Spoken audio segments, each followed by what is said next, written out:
Kitab yang paling sulit dibaca dan dipelajari bukan Al-Quran, tetapi membaca diri sendiri.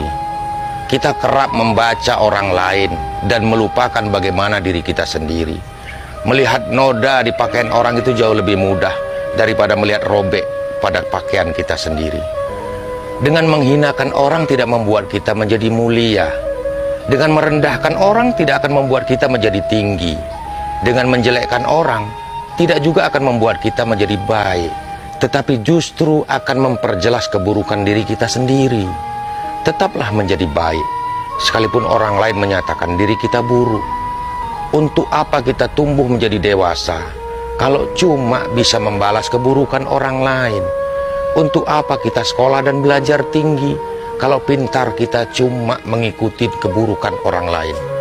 Menjadi baik atau menjadi buruk itu pilihan diri sendiri, lul. Bukan